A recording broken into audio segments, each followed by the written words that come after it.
ak používate AI na vaše produktové fotky a máte pocit, že všetci tvorcovia majú rovnaké fotky, tak dneska vám ukážem niečo, čo to môže zmeniť. A uvidíte, že budete mať značku, po akej túžite.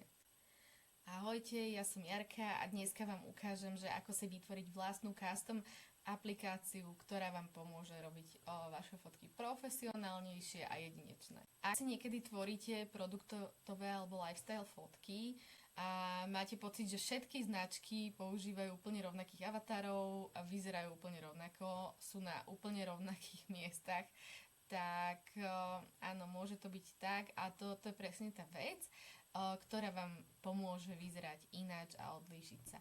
Dnes vám ukážem novú možnosť v Threadwise Studiu, vytvorenie vlastnej custom aplikácie, ktorú si môžete nastaviť presne podľa svojho štýlu, svojej značky. Takže poďme na to. A prečo vlastne táto custom aplikácia vznikla?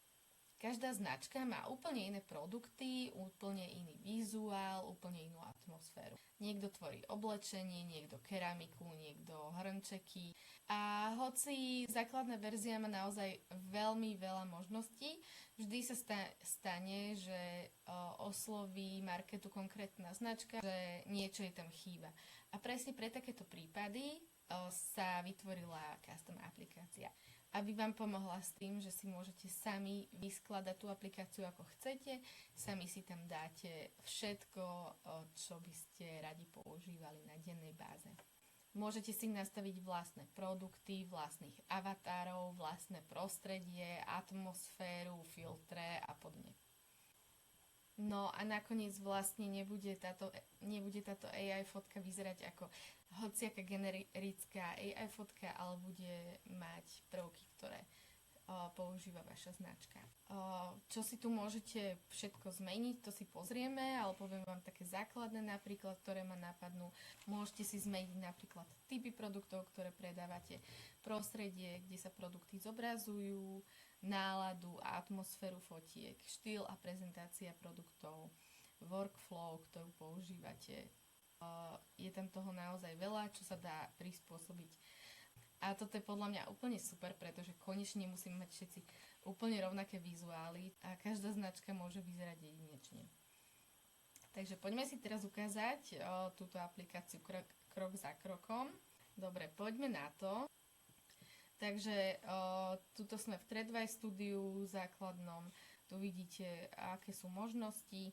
No a teraz, keď sa chcete dostať do tej aplikácie, ktorú si budete upravovať a prispôsobovať, tak poďte túto do hviezdička moje aplikácie. A vidíte, že tu už si môžete vytvoriť vlastnú aplikáciu. Je to úplná novinka a chcem teda podotknúť, že nie je žiadna iná AI, ktorá toto ponúka, že vytvoriť si niečo takéto vlastné na základe vlastných vecí, ktoré budete používať, ktoré budete potrebovať. Vždy je tam len nejaký základ a tá cena je, myslím, úplne skvelá. Takže tu už je napísané, že navrhni si tlačítka, ktoré chceš a vytvor si vlastnú apku úplne na mieru tvojmu podnikaniu. Takže modelky sú v cene, vytvoríme si aj vlastných avatarov. Poďme na... Sú tu dve možnosti, buď vlastná aplikácia, ktorú si navrhneme sami, je to v podstate, uvidíte, ako tam si ju preklikáme spoločne, môžete si ju sami úplne navrhnúť jednoducho a potom, keď budete spokojní, odkliknete a do 5 pracovných dní od odoslania aplikáciu vám v Threadwise pozrú, že či sa to dá takto nastaviť a nastavia. Je tu potom ešte aj druhá možnosť, že to urobia celé za vás. Takže my si teraz vyskúšame túto, ktorú si môžeme navrhnúť sami. Takže túto si klikneme, vyskúšaj nyní. Na začiatku si môžete vybrať z viacerých možností.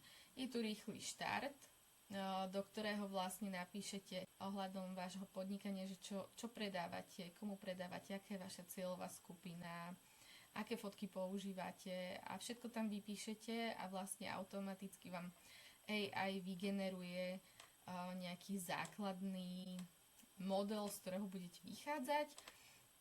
Je to možno na začiatok fajn, pretože budete mať aspoň nejaký základ. Môžete začať aj od nuly, kde budete mať úplne že prázdne, alebo sú tu rôzne šablóny ku konkrétnemu odvetviu. Takže je ich tu naozaj veľa, ako môžete pozrieť, sú tu odevy, kozmetika, šperky, jedlo, technológia, šport, fitness, kabelky. Je tu naozaj toho veľa. Takže ak ste sa tam našli, kľudne môžete začať aj týmto spôsobom. Ja si napríklad vyberiem detské oblečenie, lebo moja značka sa venuje detskému oblečeniu a na tom vám to ukážem. Dostali sme sa do šablóny a môžeme si ju pekne teraz navrhnúť. A môžeme začať úplne od hora. Ja si ju nazvem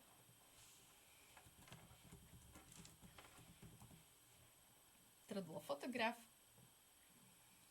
Môžeme si tam pridať aj banner, ak máte logo alebo nejakú fotku, ktorá sa vám páči. Ja si dám napríklad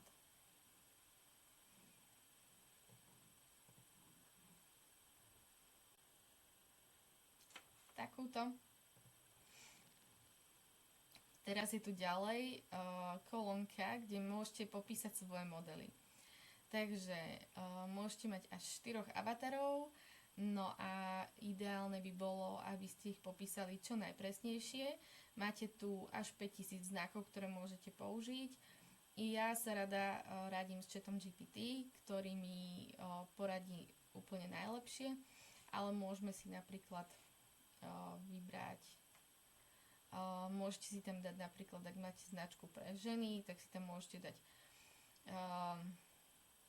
4 ženy v rôznych, vekových kategóriách,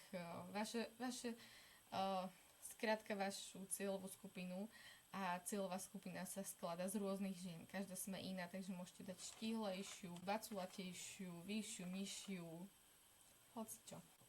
Ja som sa poradila s chatom GPT a navolili sme si spolu 4 deti, ktoré by som rada používala. Ich dám uložiť. No a ideme ďalej. Takže teraz sa dostávame ku kategóriám, kde vy si vyberiete, aké chcete mať hlavné kategórie. Ja by som chcela teda hlavne, že lifestyle foto a flat lay foto. To mi tu dalo dobre.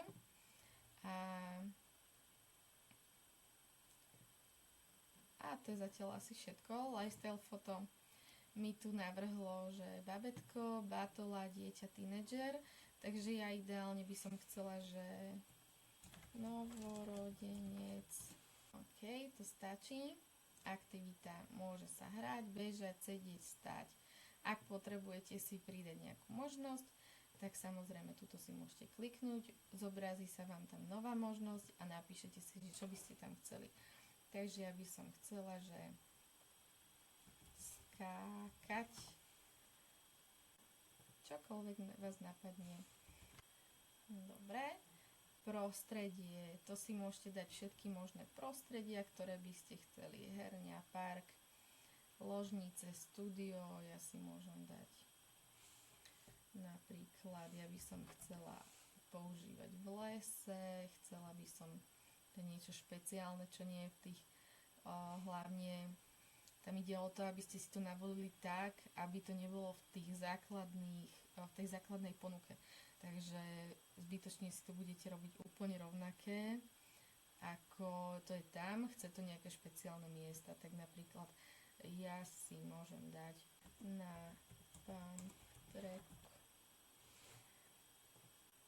Ak budete chcieť pridať sekciu, tak tu je pridať sekcia. A môžete si dať niečo úplne nové. Osvetlenie, uhol kamery, kompozícia, prostredie, paletu, štýl. Máte tu toho naozaj veľa. Ročné obdobie, materiály, čas dňa, aj počasie. Takže s týmto sa dá vyhrať. Môžete si tam povyberať, čo chcete. Ak náhodou si nevyberiete z týchto možností, tak si môžete dať úplne prázdnu sekciu. Názov sekcie je tam, že filter. A môžete si dať nejaký úplne filter, ktorý nikto iný nebude mať. Dobre, Je tu ešte jedna vec, že ak potrebujete napríklad z niektorej kategórie, teda niektorej sekcie, si vybrať viac možností, môže byť, že napríklad prostredie, ale nejaké vlastnosti alebo niečo by mohlo sa objaviť dvakrát, tak idete na tú sekciu, ktorú chcete zmeniť, tu si dáte ozubené koliesko a máte na výber, že povoliť výber viac možností a to keď zakliknete, tak budete si môcť vybrať viac možností z toho výberu, ktorý tam máte. Ďalej ideme teda do ďalšej kategórie a tu si tiež zmeníme všetko ako chceme, podľa toho ako potrebujeme. Postupuje sa úplne rovnako ako v predchádzajúcich krokoch, tiež si tam viete pridať alebo odobrať možnosti. Je tu možnosť aj vybrať si teda ďalšiu novú kategóriu. Ak vám nestačia tie, ktoré sú navrhnuté, tak si môžete vybrať niečo úplne iné. Tu dáte názov kategórie a znova si ďalšie všetky tie sekcie pridávate, ako len potrebujete. Môžete tu mať 4 kategórie. No a na konci, ak ste už spokojní s tým, ako to máte vymyslené, tak si dáte objednať vlastnú aplikáciu a už stačí čakať len 5 dní na to, aby teda túto vašu požiadavku skontrolovali, pozreli sa na to, upravili vám ju, ak je potrebné a potom vám ju aktivujú. Takže ja dúfam, že vám tento návod na niečo bol, dúfam, že som vám ozrejmila, akým spôsobom sa dajú vyrábať vlastné fotky. Bolo by dobré, aby ste si pozreli, si premysleli na začiatok, že čo by ste chceli používať, aké fotky by ste chceli používať.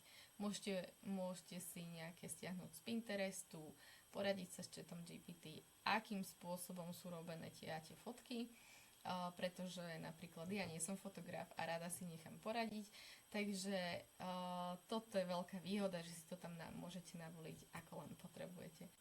Takže dúfam, že som vám pomohla a želám veselé tvorenie vo svojej aplikácii, ktorá bude úplne jedinečná a budete mať jedinečné fotky.